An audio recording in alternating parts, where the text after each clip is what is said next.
Yo, yo, welcome back to Trippy Commentaries and our WWE RAW Reactions. This is part 2 where we're going to touch on the Shield's brand new member and Seth Rollins' response to the fans needing an answer on why he betrayed his brothers, the Hounds of Justice.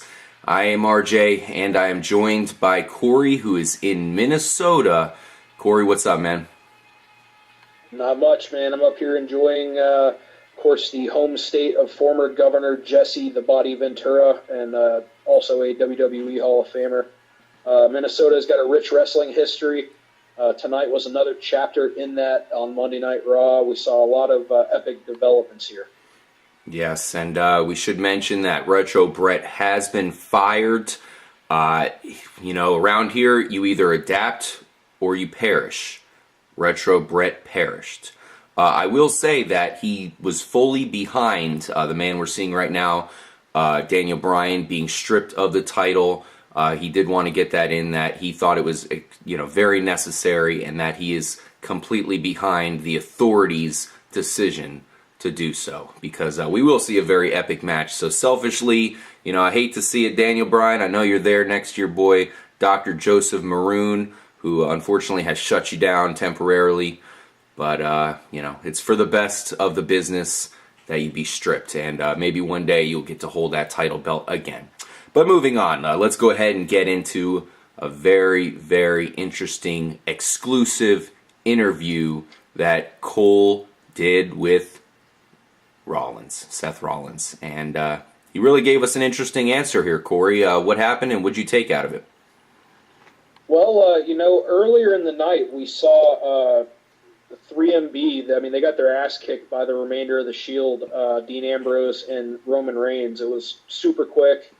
Ambrose kind of talked in this crazy promo about, of course, Seth Rollins turning.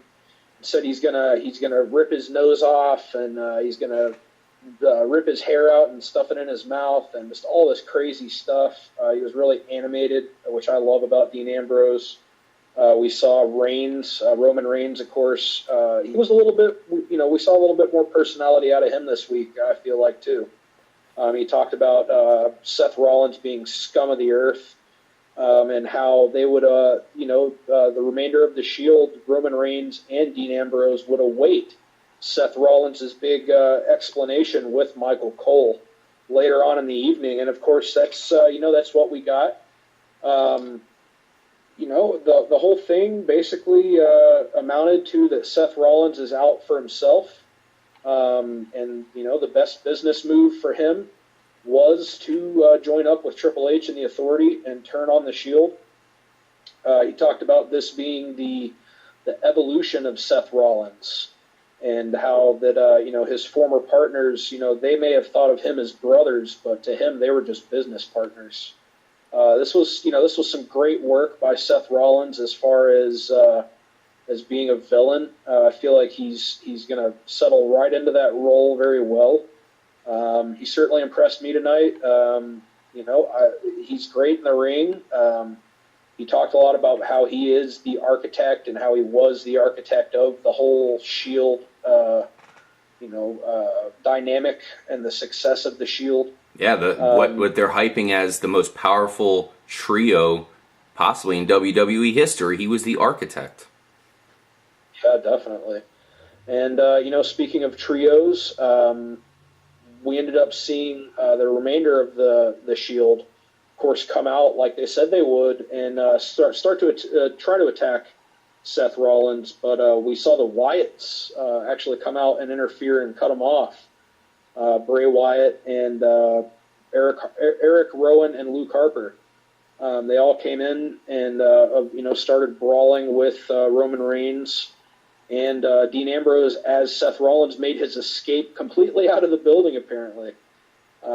Shortly thereafter, we saw John Cena run in to kind of even up the score, joining Dean Ambrose and Roman Reigns, fighting off the Wyatt family.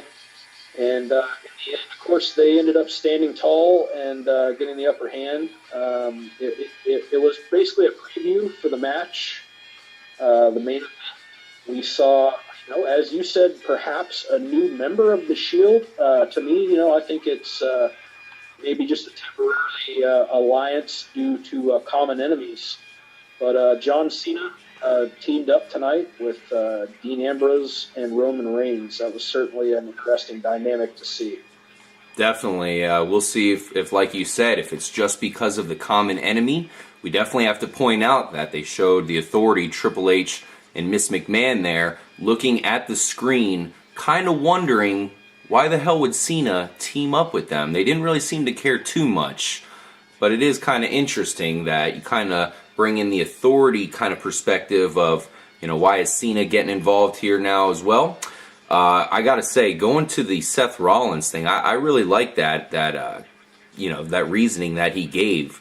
It really just reminded me of kind of old school wrestling of just, why wouldn't I do this? Anything to help myself out. That's what wrestling's about. So it kind of made sense to me. I thought it was a good answer for him, in his first time kind of giving a direct answer to the crowd. But we had an epic event here where John Cena joined the Shield. Now, considering how big the Shield is, this is huge. I mean, they are extremely powerful. They don't have Seth Rollins. Is their permanent member going to be Cena? I don't think we got that answer today. We know Cena is definitely behind them, but it definitely looks like there's still more to come, and I'm sure that'll probably go all the way into the Money in the Bank match, which means we probably will not see John Cena in that championship match. I think he'll be busy helping out the Shield there. But one thing we just got to touch on here, Corey, is John Cena here. The crowd is not 100% behind him. I mean, let's be real. You have the "Let's go Cena, Cena sucks" chant, and the crowd is pretty much 100% behind the Shield. I don't really think that meshes too well together. What did you think about that teaming up? Well, while this arrangement, this main event that we saw tonight, it kind of tied up all of or most of the main storylines going on in the company in like a neat little package. Yeah. To be showcased in the main event. Of course, the whole Shield versus the Authority, the John Cena versus Bray Wyatt. It almost ties in the Daniel Bryan thing as well. Like you said, John Cena, as is usual for a long time now, he's been getting a mixed reaction. I thought that he benefited from, teaming up with the Shield tonight and the fact that he got a more favorable reaction from the crowd. But to me, other than the Shield, Roman Reigns and Dean Ambrose, which really and truly, they don't even get the same reaction, much like John Cena doesn't. As Bray Wyatt and the Wyatt family, man, that reaction for his entrance in the main event, with everybody with the cell phones up and clapping and all that good stuff, and of course, the chant, he's got the whole world in his hands. Even after that big loss by Bray Wyatt to John Cena, of course, at the Payback pay-per-view, it seems like to me, like he said, he is reborn. He's stronger and more popular than ever. And, I think it's going to be just a matter of time before we see Bray Wyatt as the top guy in the company. I mean, the number one guy above everybody.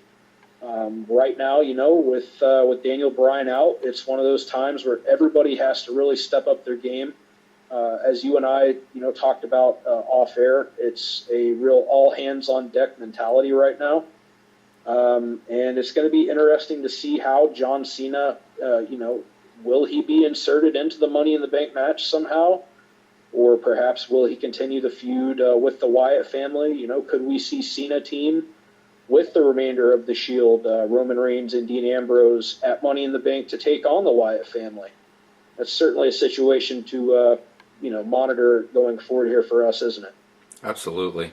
And I definitely can't wait to talk to you about the epic final match, the main event of the night, man. Talk about a really great main event. Seeing the Shield with John Cena versus the Wyatts, who, like you said, man, that's a great entrance they have, and they might be the best thing going in the WWE right now, the Wyatt family, for as crazy as it is, because they're kind of have this cult theme going on, but they're just so good, and geez, man, they are some of the best villains that I can remember in a long, long time. I gotta say, they beat the hell out of your Randy Ortons and some of these other, just not, I don't really think of them as true evil villains. These guys definitely are getting the job done, and we'll see what they did in the main event. We should mention here, Corey, that my girl Paige defeated Alicia Fox. So they're still continuing with that. Alicia Fox, another kind of disappointing hissy fit at the end. She's not even as crazy as she was. She was kind of going off on another diva there. So really interesting. I have a gripe on how they're using Paige right now. I wish they would get her involved in some better storylines rather than just her holding the title, and that's about it.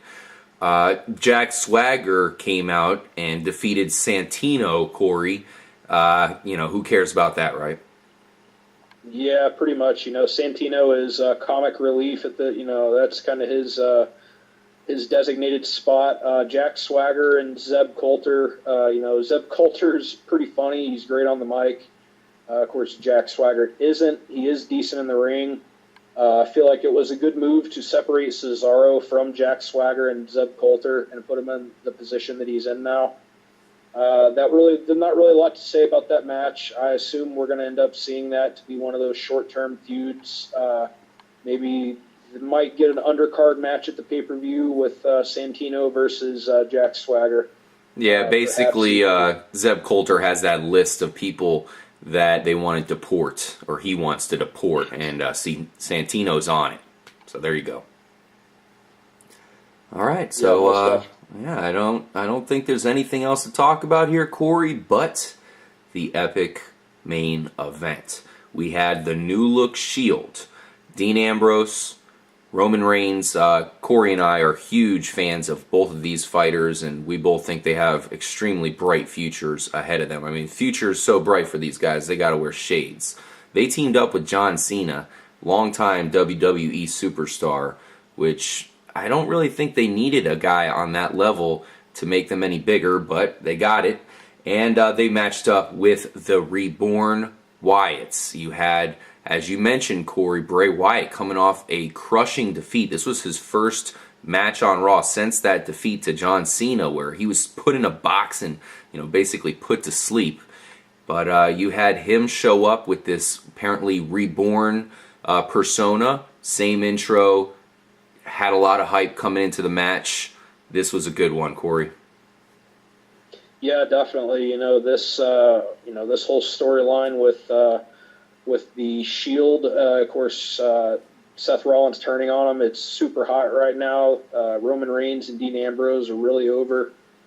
Seth Rollins is, like I said earlier, he's getting seated right into that comfortable position of being a villain.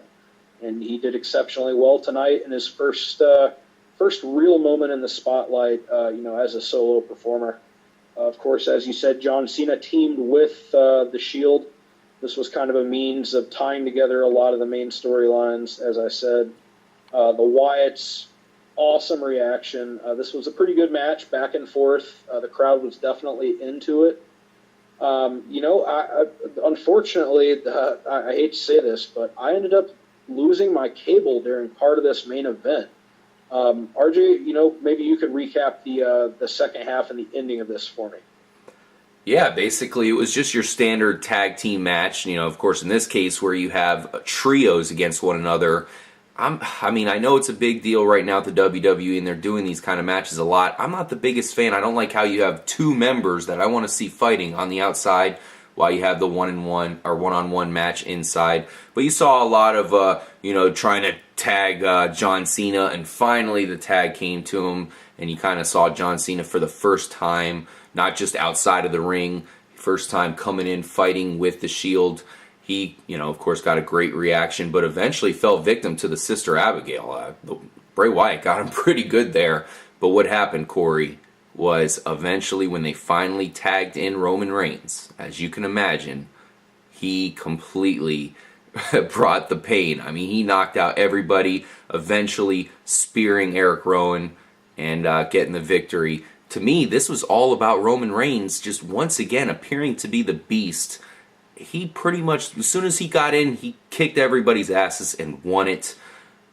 man, Roman Reigns is an unstoppable force, and as long as the Shield, of course in this case just Dean Ambrose, have them, or has him, then they're going to be a force to reckon with. What are you taking from this victory here by the Shield plus Cena? Well, I think that's, it's definitely a logical progression to see Roman Reigns as he has been in the past. I mean, he's been marked as the breakout guy of this faction almost since day one, it seems like. But, I feel like Dean Ambrose has an equally bright future, as you said. Of course, the mixed reactions with Cena, it perhaps did Cena some favors and kept the crowd off his back, at least for the night. Pretty much everybody in this match, I mean, they all get great reactions in one way or another.